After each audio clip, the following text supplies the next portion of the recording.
চকরিয়া পৌর শহরে অবস্থিত অভিজাত রেস্টুরেন্ট রেড চিলি কর্তৃপক্ষের আয়োজনে চকরিয়া উপজেলা ও পৌর বিএনপির নেতৃবৃন্দের সম্মানে অনাড়ম্বর আয়োজনের মধ্য দিয়ে এক ইফতার মাহফিল অনুষ্ঠিত হয়েছে। ৫ মার্চ ২০২৬ ইংরেজি তারিখ ১৫ রমজান ১৪৪৭ হিজরি সনে এদিন বিকেলে উপরোক্ত ইফতার মাহফিল অনুষ্ঠিত হয়। এ সময় উপস্থিত ছিলেন চকরিয়া উপজেলা বিএনপির সভাপতি এনামুল হক চৌধুরী, চকরিয়া উপজেলা বিএনপির সাবেক সভাপতি আলহাজ মিজানুর রহমান চৌধুরী খোকন মিয়া, চকরিয়া পৌর বিএনপির সভাপতি আলহাজ নুরুল ইসলাম হায়দার, চকরিয়া উপজেলা বিএনপির সাধারণ সম্পাদক এম মোবারক আলী।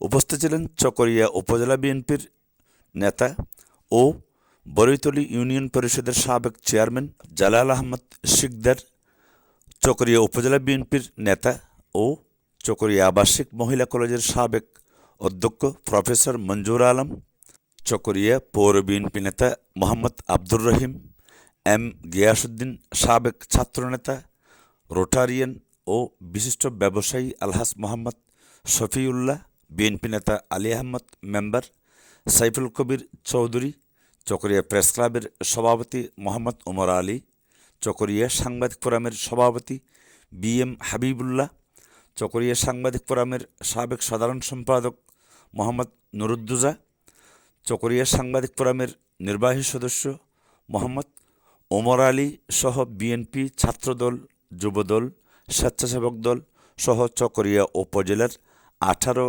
ইউনিয়নের বিএনপি, যুবদল, ছাত্রদল এবং স্বেচ্ছাসেবক দলের বিভিন্ন স্তরের সভাপতি, সম্পাদক, সাংগঠনিক সম্পাদক সহ পদস্থ আরও অনেক বিএনপি নেতৃবৃন্দ। রেড চিলি কর্তৃপক্ষ আলোকিত চকরিয়াকে জানান, তারা কেবল চকরিয়া উপজেলা বিএনপি ও পৌর বিএনপির নেতৃবৃন্দের সম্মানে এটি তাদের নেহাত ইচ্ছে ছিল অনেকদিন থেকে একটি ইফতার পার্টির আয়োজন করবেন। ঠিক এই যাত্রায় এদিন উপরোক্ত ইফতার মাহফিল অনুষ্ঠিত হয়েছে। অত্যন্ত মানসম্মত খাবার পরিবেশনের মধ্য দিয়ে চকরিয়া পৌর শহরে অসংখ্য রেস্টুরেন্ট এবং হোটেলের ভিড়ে রেড চিলির অবস্থান। একটি মনোরম পরিবেশে এই রেড চিলি কর্তৃপক্ষ তারা ক্রেতা সাধারণকে সেবা দেওয়ার চেষ্টা করে আসছে অনেক দিন যাবৎ। আলোকিত চকরিয়া .com একটি চকরিয়া বেস অনলাইন পত্রিকা।